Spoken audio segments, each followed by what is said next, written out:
योगी सरकार में आज सदन में इसलिए हंगामा दिख रहा है क्योंकि शिवपाल जी ने केशव प्रसाद मौर्य से इस्तीफा मांग लिया है। ज्यादा बात करने के लिए सपा प्रदेश अध्यक्ष नरेश उत्तम जी हैं। क्या लगता है शिवपाल जी ने ऐसा क्यों कहा कि उन्हें इस्तीफा दे देना चाहिए? क्या उनसे संतुष्ट नहीं? माननीय शिवपाल जी ने इसलिए कहा कि माननीय केशव प्रसाद मौर्य जी पिछड़े वर्ग के हैं और पिछड़े वर्ग कोटे से ही उप मुख्यमंत्री हैं। जब उप मुख्यमंत्री का ओहदा लेना है तो आप पिछड़े वर्ग के हो। और ये भी कहते हो कि हम जाति गणना के पक्ष में हैं। तो अगर जाति जनगणना के पक्ष में हो और आपकी वहाँ सुनाई नहीं हो रही है, केंद्र का विषय बता करके आप भाग रहे हो, तो निश्चित रूप से आपको इस्तीफा देना चाहिए। सरकार में तो केशव मौर्य और उनके तमाम पिछड़े जो साथी मंत्री हैं, तो सबका इस्तीफा मांगने का क्या लॉजिक लग रहा है? देखिए, सबका इसलिए कि हम लोग पिछड़े वर्ग के हैं, बहुत सताए गए हैं और आज देश के अंदर सबसे ज़्यादा संख्या पिछड़ी जातियों के हैं और उन्हीं के हकों के साथ भारतीय जनता पार्टी डाका डाल रही है। इसलिए हम लोग चाहते हैं कि जनता को, पिछड़ों को, दलितों को, गरीबों को उनका हक और सम्मान मिले। हक और सम्मान तभी मिलेगा जब जातिवार जनगणना होगी, उनकी जाति के अनुपात पर उनको सरकारी योजनाओं में हक और सम्मान मिलेगा। सरकार कह रही है कि पिछड़ों में जब तक अभी तक जो सरकारें थी, सपा सरकार थी, तमाम सरकारें थी, उसमें सबसे ज्यादा यादवों की हिस्सेदारी थी जनगणना के आधार पर देखा जाए तो।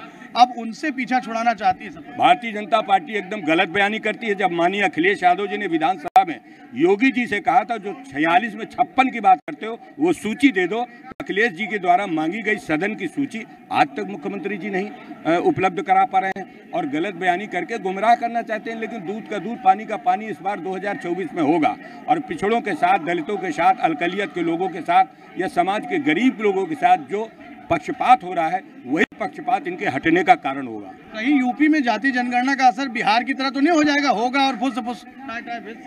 देखिए, आने वाला चुनाव है, इसी चुनाव में इसी बात का फैसला होगा। जो भारतीय जनता पार्टी मनमानी कर रही है, पिछड़ों के साथ अन्याय कर रही है, पिछड़ों को धोखा दे रही है। 2014 में इन्होंने कहा था कि हम जाति जनगणना कराएंगे, 2017 में कहा हम जाति जनगणना कराएंगे, 2019 में कहा जाति जनगणना कराएंगे, 2022 से पहले भी कहा कि हम जाति जनगणना कराएंगे। आज भी इनके भारतीय जनता पार्टी के नेता और इनके अनुषंगिक संगठन है, इनके जो सहयोगी दल है, वो भी कहते हैं हम जाति जनगणना के पक्ष में। तो अगर जाति जनगणना के पक्ष में हो, डबल इंजन की सरकार हो, तो जाति जनगणना कराओ। जब जनगणना ही नहीं करा रहे, 2021 में जनगणना होना था, हर 10 साल में जनगणना होती है, लेकिन बीजेपी 2021 की जनगणना 2023 तक नहीं करा रही। हम तो जाति जनगणना में उसमें जाति का शब्द जोड़ना चाहते हैं, कौन किस बिरादरी का है उसमें जुड़ जाए। ये हमारे साथ नरेश उत्तम, जिनका साफ कहना है कि सामाजिक न्याय की जो बात करेगा वही बात एकदम सही है और उसे इस बात को लागू करना चाहिए, इस बात को सरकार को समझना होगा। कैमरा पर्सन शुभम उपाध्याय के साथ मैं विजय त्रिपाठी।